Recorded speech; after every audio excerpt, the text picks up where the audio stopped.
Good morning, Grinders. Welcome to the DFS pregame show here on RotoGrinders. I'm Jordan Cooper, a.k.a. Blender Ed, Blender HD, if you want to follow me on Twitter. And it's Friday, August 19th. It's Fighting Friday. We're fighting with each other. Sometimes we do fight with each other in the chat. Going over the UFC 278. They're up to 278, I believe. It's a pay-per-view slate tomorrow. So we'll be covering some of the DFS strategies involved here. Even if you don't play MMA, like this is still good strategic advice for stuff like NFL Showdown. Very small amount of options because we only have 24 fighters on tomorrow's slate. The Maverick Young fight is off. From what I've seen. I mean, we took it off our projections because Miranda Maverick reported that Shanna Young is in the hospital. So I assume that fight is off. So now we're down to 12. We're down to 12 fights. So we'll be going over some lineup construction, especially for the large field contests where duplication matters. So tune in for that. We went over me, Mike H3 Buddha, and Liam. We went over all the fights on the MMA Premium podcast, the Ground and Pound podcast. We recorded last night. That should be up today for premium members. Same for the expert survey. Obviously, you get all the projections and the lineup HQ and the ownership and everything by signing up to an MMA Premium combo premium package. So do that by clicking on the link in the description. Get $10 off your first month. But give me those thummy thumbs. You know, the first thing in the morning. Give me those thummy thumbs in the morning. It makes it good. I got a Red Bull, but you can't even see it. It goes to my green screen. Oh, I'm disappearing. Oh, okay. Now I prefer the thummy thumbs to the Red Bull. Wakes me up in the morning. Wataz is here with the 4-minute advantage over Suki Singh, getting here early. Defik, Matt Mears, Colton Fisher. Hello. Good morning. Good morning. It's Fighting Friday. This slate features a lot of lopsided fights. A lot of fights that are 3-1, 4-1, 5-1, 7-1 favorites. There's pretty much 7,500 and below. I mentioned this on the premium podcast. Like once you get 7,500 or below, you're dumpster. It's a dumpster dive down there. And I think people are going to be afraid to play a lot of the guys. Maybe they'll play Leon Edwards because he's the main event underdog. So it's like, I got 5 rounds. It's the main event. Oh, I'm going to be overowned. You know, stuff like that. But there's not many fighters with a great chance to win. But the problem is that we may get a lot of high scores in the upper ends of the spectrum. So this could be a slate where not many dogs win. And if you get the dog that wins, not even scores 100 points, just wins, they have a good shot at making the optimal lineup. Because there's some dogs in like the mid-range. Like people are going to try to make these mid-range builds where you don't have to go below 7,600 because you got these underdogs that are at least within, a 3-2 chance, a 2-3 chance or whatever, right? Daniel Da Silva at 7,600, Jay Perrin at 7,700, Angelus at 7,800, 7,900 is Wu Yanan. You got Jose Aldo there, but like it's hard to build a lineup. Like we go here and we say, okay, let's say we don't want to build a lineup with anyone underneath 7,600. Right? If we just go by like median projections, like what do these lineups look like? Okay, so let's just run it. I mean, this is what I do for research. So let's just run these lineups. Let's just run. I'll just put up 300, and we'll run it. Let's we don't even have to set a salary floor. So if we leave at 30 at 7,600, doesn't go below 7,500. Who are the fighters that are more likely to be in these lineups and who's not going to be in these lineups? Okay, because I think Edwards may be owned because people like playing the main event. I'm not going to play Usman. I'll play the main event underdog. Although I'm not sure Edwards' scoring potential is all that great. He doesn't wrestle. Usman's the one that wrestles. Edwards is not really a high volume striker. So like yes, all Edwards needs to do is win. But it's very hard for me to see that Edwards wins a decision. Wins a 48-47 type of decision. He probably has to get Usman out. And Usman has not been gotten out in a long time. So let's see. With 300 lineups, let's see what comes up. Right. Defix says there are a lot of highly favored fighters on the slate. Okay. So if you don't use anyone underneath Daniel Da Silva, so you don't use anyone that's like plus 300. I know Leonardo Santos is plus 220 down there. He made a little ownership there, but like all these are very, like, look at this bill, like Usman, Costa, Romanov, Perrin, Yanan, Da Silva. Like this is going to be duped, like the all 202 total ownership in our projections. So who are we getting a lot of? We're getting a lot of Da Silva, Perrin, Lusa, Yanan, because you got to play some underdogs, and they're priced over there. But who you not? We're not getting a lot of Tyson Pedro, Amir Albazi. Right, Romanov comes in next. I mean, naturally, what ends up happening is that you get a lot of Usman. So Usman is still here, right? We still get a bunch of Usman, or do we? Yeah, 41% out of the 300. But Pedro, it's 9,500. Albazi is 9,200. Right? It's hard to build lineups with Pedro in it that doesn't use a fighter that's under 7,600. So what do those lineups even look like? So what's the top Pedro lineup? Pedro, Usman, Merab, Perrin, Yanan, Da Silva. Just throw this lineup out. This is gonna be duped, right? Because Usman's the main event favorite. Merab's gonna be more. These numbers are a little bit off. I think Usman's gonna be closer to 50%. Merab's gonna be closer to 40%. So like I wouldn't even make these combinations, right? Perrin, Yanan, Da Silva. You don't have to use a fighter 7,500 or under. But that's what the field is going to do that. I'm not saying these are bad lineups for like what's the most likely thing to happen, but you're not playing for the most likely. If you're going to split it 84 ways up top, you want lineups that are under five dupes, or are unique if possible. It spends 50,000 and has the popular combination of fighters. So even if we go to even salary. It's hard to leave salary on the table when there's not that much win equity on the bottom of the salary range. So even leaving 800 on the table, you get Pedro, Costa, Perrin, Yanan, Lusa, Da Silva. So 4 dogs in your lineup. I mean, even this, I'm not a big fan of, because Costa is going to be extremely popular. Like that's really the group that you should be building away from. Like you really should be grouping out like Pedro, Usman, Costa, Merab. I would assume that would be the then on the border would be Romanov would be on the border. AJ Fletcher may be on the border. Perrin, maybe you throw in Perrin into that also.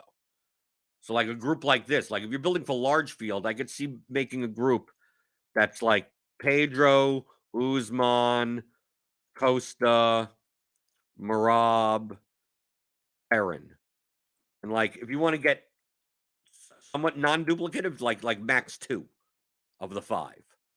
Or max 1 even. Like if you really don't want to, you really want to avoid dupes, right? I think in small field, maybe you could get away with 3 of these, maybe. Even then, I wouldn't even do it, right? So if let's say we keep it down to 3, okay, let's run a couple of lineups just to see. We keep it at max 3 and I'll just stop it here. We keep it at max 3. Get rid of this Pedro. Right, we get something like Usman, Costa, Romanov, Perrin, Yanan. Because we don't have all the other players in the player pool. Let's get all the players back. We build a couple of lineups, and we see with that group. So we're going to get a lot more Leon Edwards, obviously, because his median projection is going to be high because he's going to go 5 rounds. Right, so we get Pedro, Costa, Woodson, Merab, Edwards, Da Silva. Like this is still. Look how high ownership this is. Even this is too much. Like Pedro, Costa, something like that. Da Silva, Edwards, Costa, Pedro, Merab. Right. Let's take a look at. Is there an Usman lineup here? So here you go. This is something that would be popular. Usman, Costa, Woodson, Fletcher, Perrin, Santos. Like these are These are going to be over 10s, over 20s. Who knows? Right. So even this max 3, I don't even that. I don't like. Let's see max 2. Let's build some lineups. Let's go and let's just stop it here. And let's see what we get. All right, let's take a look at the Usman lineups. Right? So you go here. If you do max 2 on there, you get Usman, Costa, Woodson, Arichi Lang, Da Silva, Santos. So this is a little bit better. I still think at 50K, this gets duplicated too much because you got Usman and Costa together. Right, here's Usman, Costa, Woodson, Richie Lang, Yanan, Figueiredo. It's a little bit better. But these Usman, Costa combos, maybe you separate those two out. There obviously are Usman, Costa lineups that you can play. Because then, but you throw in, like if we take a look here, you throw in, you go Usman, Costa, Altamirano, Pudilova, Luke Rockhold, like something like that.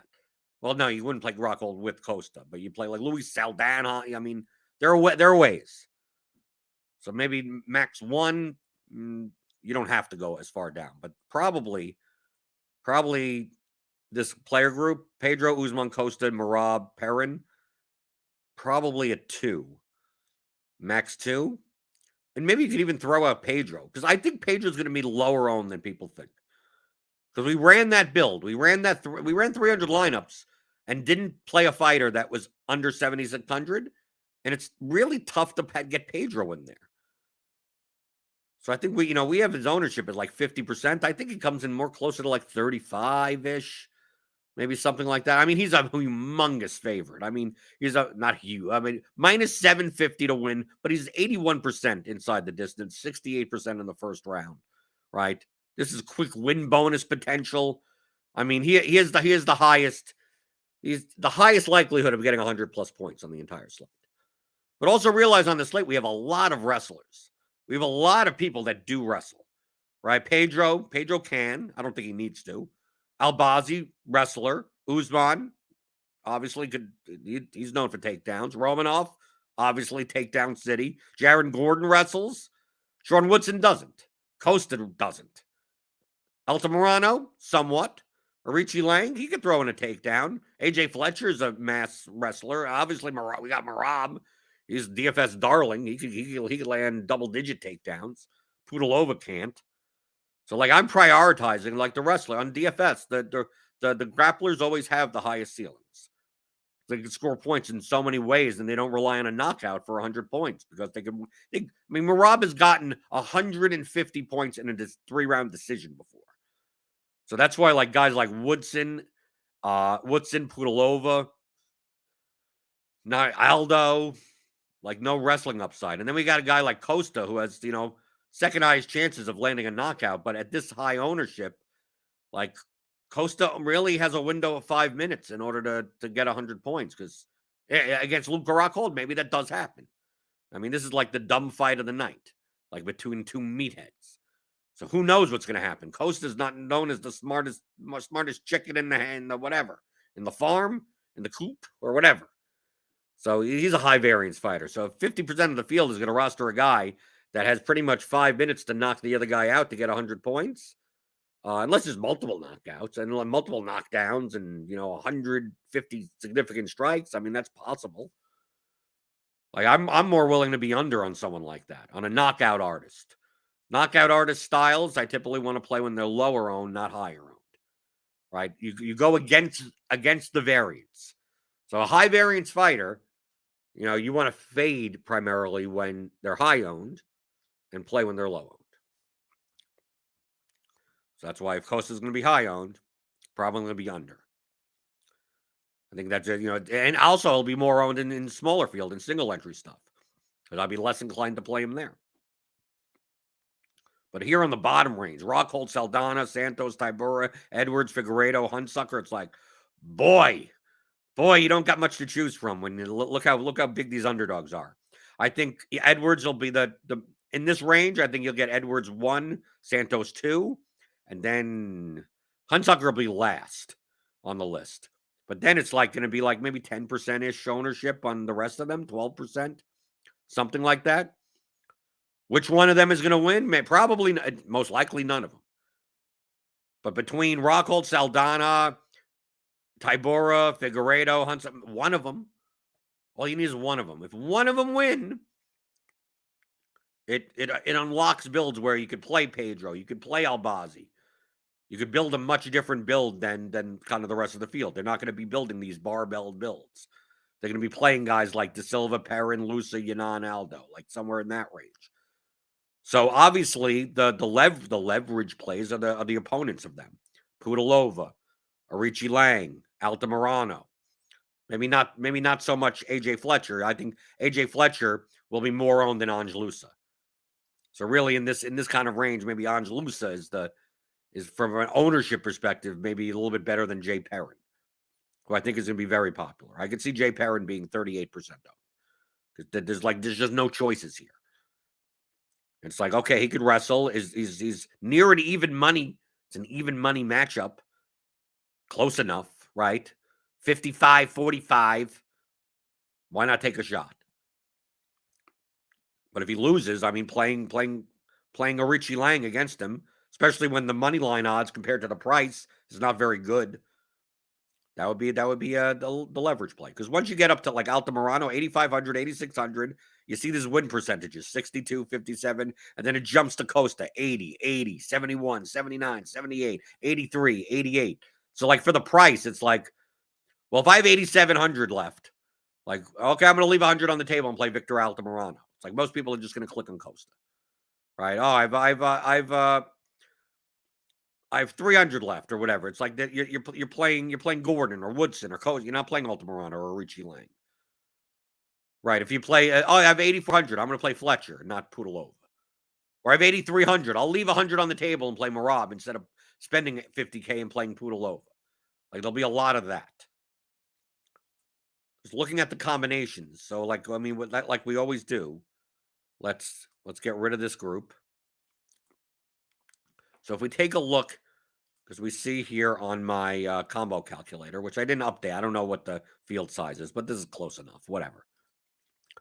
Like how many combinations of these fighters are? Like of that group of fighters.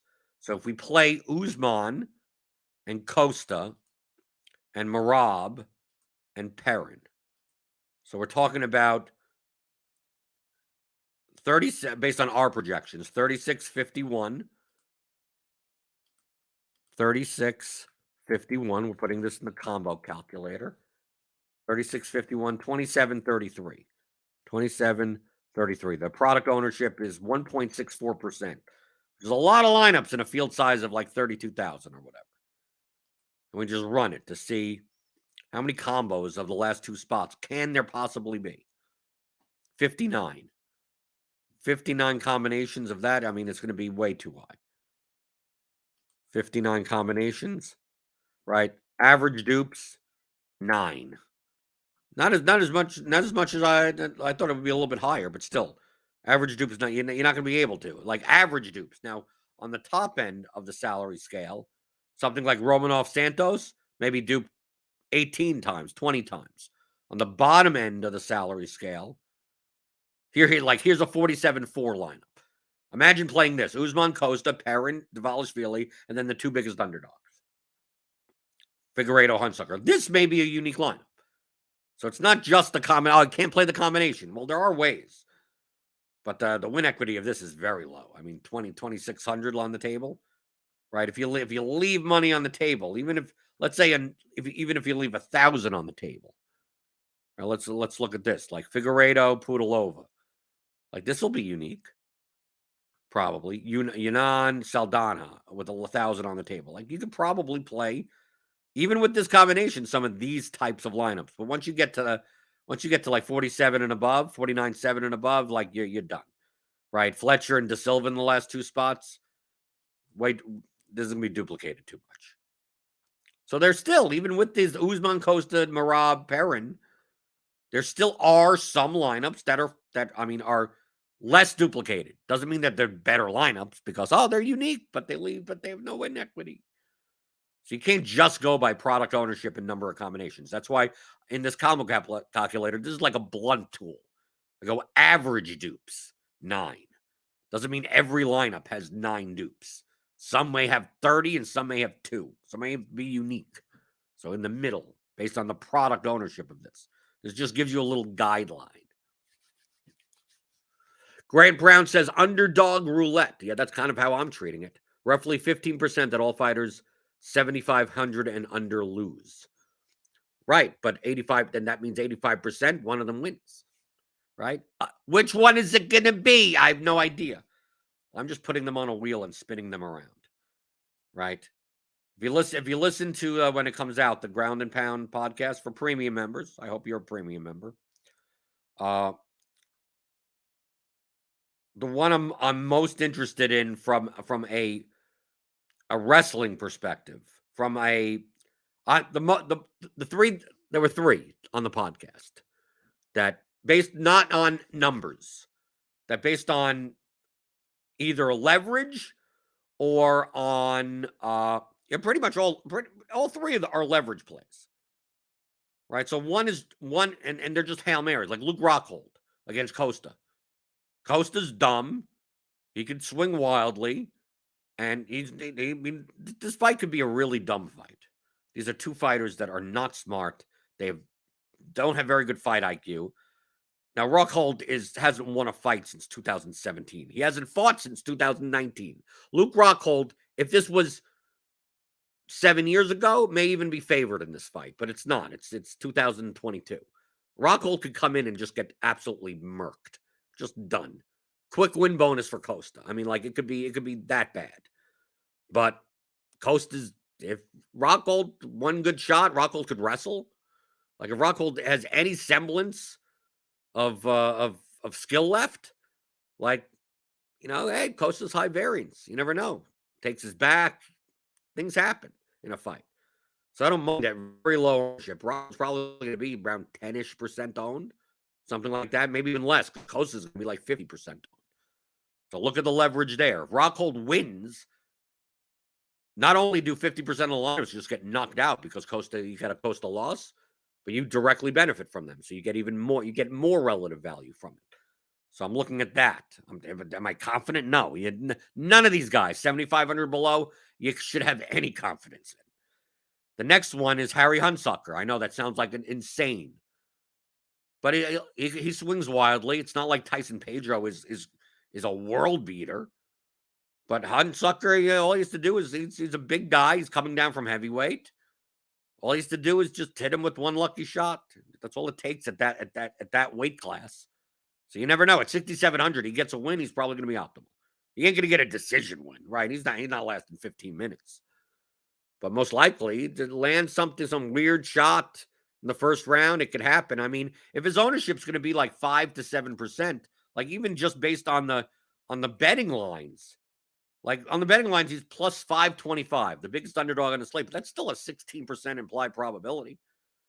So let's say you lower that, it would take out the vig, and that's down to like 12%.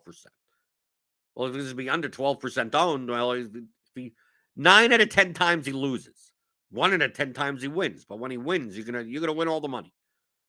So why not take a shot if he's gonna be like 5% owned? That's the only reason there. And then Marcin Tybura against Alexander Romanov. I think Romanov is going to be somewhat popular, probably in the mid-30s at 9,000. And we've seen Romanov kill people before. I mean, just take down, top control, ground and pound. But what's his strength of schedule? Romanov's been a huge favorite in like every fight. Now he's still a minus 370 favorite. He's still a huge favorite. He's most likely going to win this fight, right? And most likely with several takedowns. But I don't think Tybura is as bad as people think he is. Against power strikers, sure, yeah, he really doesn't have that much of a chin. But against Romanov, it's not. Romanov is looking to wrestle, not necessarily looking to strike on the feet. So, like, outside of that, like Tybura could outlast him. Why not? Tybura ain't a slouch on the ground. I mean, I don't think Tybura is that bad of a fighter. I think this line is a little too wide. Now, can Tybura score well? Probably not without a finish. But down in this range, I don't care about finishes. I mean, this is the type of slate where we're counting down the fights until the first underdog wins. Like the slate really does not start for who has the optimal until the first dog wins. And I'm talking about a dog that's like underneath like 7,800. Right? Because you can't really build lineups with your lowest fighter being like 7,800. So if like Lusa or Yunnan, like that is a dog, but that doesn't unlock like Romanov, Usman, Albazi, Pedro. It doesn't unlock like the top range. So really, once someone 7,500 or below wins, that's kind of when the slate starts. And it may be one of these slates where no dog wins and the highest scoring dog is the optimal line.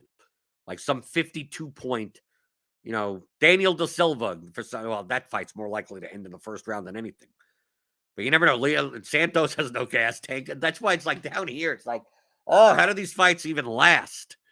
Right? Leon Edwards ends up with 48 fantasy points in a 5-round loss, 52 fantasy points, and then he's in an optimal lineup in there. There you go. Because none of the dogs won or won enough. Like Wuyanan won in a decision with 72 points at 7,900. It's like that's still not even necessary. So it's one of those slates. But people are going to be scared about these 7,500 or below guys. So I'm going to be mixing them in. Right? I'm more likely to make a group that has at least one of these guys in it. That every lineup has at least one guy 7,500 or below for the sake of uniqueness. Because people don't want to go down there. DFIC asks, makes sense to have a max total ownership cap, or will you miss out on some builds that could still be unique? Yes, you'll miss out on plenty of builds that can still be unique. Because you could have a high ownership and spend 48.8 and leave 1,200 on the table, and that lineup may only be duped once, twice, maybe. Maybe it's even unique. Right? I mean, I could build a lineup that has a high total ownership, right? Let's say I build a Costa lineup, Costa, Woodson, Marab, Perrin. Perrin's going to be popular. Edwards, Leonardo Santos. Something like this. I mean, it leaves 2,200 on the table. Like, look, 208. Like, this is a unique lineup. Of course, it leaves 2,200 on the table. But I'm saying still, if you just went by, nothing over 190, you'd miss this lineup. Now, if there aren't many lineups to miss, maybe you want to do that anyway as a blunt tool. Like, how many lineups over 200% total ownership is there? If you could barely find any, maybe you just I don't even want to weed those out. Just eliminate them. Always use total ownership sum as a blunt tool. It's not precise. So if you may be missing out on lineups that actually are unique, even though they are technically high owned. It's just that combination of fighters with the fact that you're leaving money on the table makes it much more unique. The Vogelman says, no love for the fake Figueiredo. I don't have no love for anyone. Remember, I don't play DFS as I'm trying to predict the outcomes. I'm just trying to build lineups that have higher expected value than other lineups in the contest. That's it. That's all I'm looking to do. Adam Meisen says I have Hunsucker in too many lineups. Yeah, I'm going to curtail how many lineups I have Hunsucker in. Like I said, I don't think it's nuts based on the ownership. Like if you tell me he's 15% owned, that's a different story. But he's probably going to be 5 to 7% owned. And he just has a better shot at just winning the fight than that. And most likely, if he wins the fight, it's probably going to be a finish. It's very hard for me to see Hunsucker going 15 minutes. So that's just an extra bonus. Is it someone that I'm jamming into 30% of my lineups because of that? No, it's a high variance YOLO that is plus EV. But I wouldn't be jamming that. I'm playing the 555. I have a ticket for that. Hunsucker will not be in my 555 lineup. He could be, but it depends on how much money you want to invest in Hunsucker. Right? I don't mind the large field contest throwing him in. But probably I don't want half my volume on a slate being involved with Hunsucker lineups. Truthfully, any of these guys under 5K, under 7,500. So from a total volume standpoint, I don't think I'm going to have an exorbitant amount of any single one of them. But I'll have them all. So maybe I have 10% Hunsucker, 10% Figueiredo, 15% Edwards, 15% Tybura, 15% Santos, 15% Saldana, 10 to 15% of all these guys, just all of them. Because 1, 2, 3, 4, 5, 6, 7. If I have at least one in all of my lineups, that means that's what? If I just have just one, that's 13, 15, 16-ish% average each. And then just hope. Which one does it? Which one is the one that wins? And that's I have a lineup that's in combination of everyone else. That's how I'm approaching it. I don't know. For leverage purposes, I lean towards Rockhold, Tybura, and Hunsucker. But that doesn't make me comfortable. I mean, none of this is comfortable whatsoever. None of it is. So if all three of those win, I didn't call it, right? There's no call there. I'm not predicting anything. It's all based on who the other fighter is and if they're owned. That's it. Right? Edwards, obviously, Usman's going to be owned, but Edwards is also going to be owned. Because people are going to be like, well, I need someone. Let me take the main event underdog. So, like, Kosa is going to be owned, so Rockhold is leverage. Romanov is going to be owned, so Tybura is at leverage. Pedro's going to be owned, so Hunsucker's leverage. Albazi's not going to be owned as much. He's still going to be owned, but not as much. Woodson's going to be owned, but not as much. Gordon's going to be owned, but not as much. So that's why I prefer the ones that are up against guys that are 30 plus, 35+% owned. At least I get more relative value on those fighters. So that's the reasoning behind it. I hope people got their prize picks in for this. There were three good ones. There were 3 goodies on prize picks. They're gone now. If you're waiting till Friday to get your prize picks in on MMA, you're doing it wrong. Right? People do it like an hour before the slate. Oh, you got any good prize picks? No. Why would I? The numbers have been up since Monday night. They're going to move. You got to get them before they move. That's the point. There's no point in asking me now. So we go to prize picks. And if you do play on prize picks, get a $100 deposit match bonus using the promo code Grinders. But like I on prize picks, I look at what I do is I look at lines. Since I'm not a handicapper. All I'm doing is looking at lines and comparing it to an existing market. So like significant strikes, there's no sports book that has a significant strike market. There's no takedown market or fantasy score market. There is a fight time market. And obviously Miranda Maverick is going to be canceled. So like, under 12. Yeah, because it's not going to happen. Like, no, that's a DNP. So what you do is if you're going to compare it to a different market, like what I do is I go to like fightodds.io. It gives you like all these lines. Like you go to scoresandodds.com, but it doesn't give you the prop lines. It just gives you the fight lines. So for instance, the 3 ones that I got, first I got Paulo Costa under 10 minutes. Okay, it's now at 7.5. So it's not good anymore. So how do you price this? So Costa, 7.5 minutes is what? 1.5 rounds. So you can go to the Costa fight and take a look at the 1.5, the over under on the 1.5.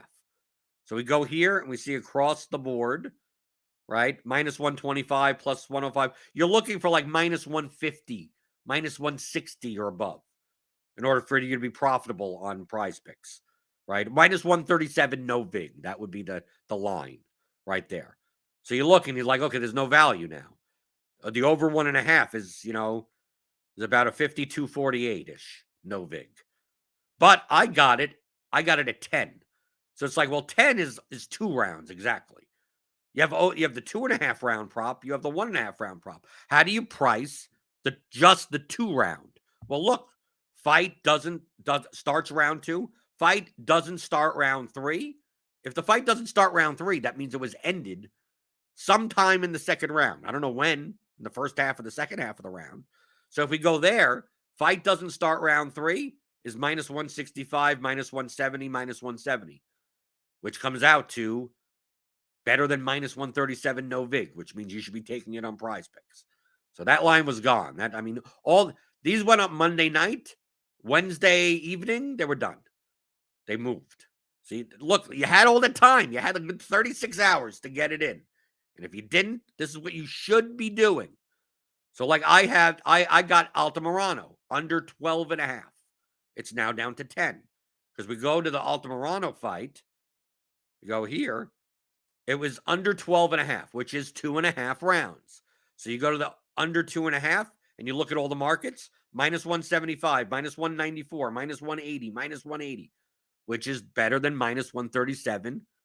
No vig. Slam under 12.5 minutes. Well, now it's at 10. So basically that means fight doesn't start round 3. Fight doesn't start round 3 is around minus 145 with VIG. So it's going to end up being worse than minus 137 no VIG. So there's not much value on that anymore. It's a little bit closer to break even. Okay, another one I got was AJ Fletcher over 12.5 minutes. They took that off the board. Like, that's not even on Prize Picks anymore. But I looked at AJ Fletcher over 12.5. What is that? That's 2.5 rounds. So I'm going to find an existing market of AJ Fletcher over under 2.5. Over 2.5 across the board. Minus 185, minus 193, minus 175, minus 175, minus 180. Better than minus 137 no VIG. Slam that. And obviously, the more people that slam it, Prize Picks will move, just like any other sports book would do. And obviously, the 12.5, if they can't move it any further, right? They move it to what? The 14 point. They could have moved it to goes the distance, but I think the goes the distance is too high as well. AJ Fletcher goes the distance. Yeah, minus 155, So they just took it off. The 14 point. If you see a AJ Fletcher 14.75, do the over on the you get a small value by the over on that, but that's why they took it off the board. So I got all those in Monday night. And Tuesday, I was pairing it with some baseball stuff also. By Wednesday, they moved. AJ Fletcher's gone, and Altamirano and Costa moved. You got to get them before. This is what you should be doing earlier in the week. Typically, it works the way of if you're going to be doing any prop betting, prop site stuff for MMA, you do that early, and the DFS stuff you do later, right? So it's like when you're the day of Saturday afternoon, you should be doing DFS lineups. You shouldn't be betting on anything. The lines have already moved to be more efficient than they should be. The whole point of sports betting and prop sites and all this type of stuff is to beat the number. You beat the number moves in your favor, you get closing line value, you profit long term. That's the name of the game. So coming here on Friday, I know on Saturday, someone's going to mention me or tag me in our Discord. You got any good Prize Picks? Like, not anymore. Like, dude, you got to beat the number. The numbers you can't beat the numbers now. The numbers are efficient, or efficient enough that you can't win a minus 137 no VIG. So you got to do this early. Let me tell you, you got to do it early. It's beatable. You just got to do it early. Yeah, Colton Fisher says Victor at 12.5 under was on the board for a while this week. Exactly. DFix says, do you ever do arbitrage between sites? Yes. If the line is wide enough, I will. Arbitrage, or you're middling. People call it middling. Or you could lock in, or you could lock. I mean, depending on what you do, if you at one leg versus two legs, you could start locking in profit if you wanted to do arbitrage. But that's a little bit more of an advanced topic. Colton Fisher says, have you noticed soft lines on Prize Picks for Dana White Contender Series fighter? Yes. I've won money on that also. There aren't as many the markets for that aren't as liquid though. So looking at the line, you may not find a fight does not start round 3 line. You may not find one. A fight does not start. You'll probably find the over under rounds. Over 2.5, under 2.5, the 1.5. You probably find those. It's hard to find all the other ones. You may find some inside the distance, but UFC pay-per-view, those lines come out even, earlier than, 3 weeks in advance. At least the money lines. The props may not come out until like Sunday or so. Saturday, Sunday, then Monday, something like that. But yes, the Dana White Contender Series, absolutely.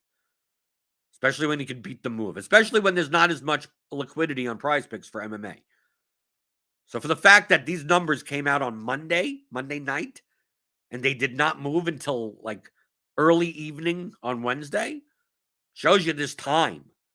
Because I put plenty. I made plenty of cards that had those 3 props on it. They didn't move. So it's like, I don't know why they're not moving. Maybe they're going to move in the opposite direction of me. Maybe the lines the sportsbook lines go in a different direction. I don't know. Then once Wednesday evening came around, they moved 2.5 minutes in my direction.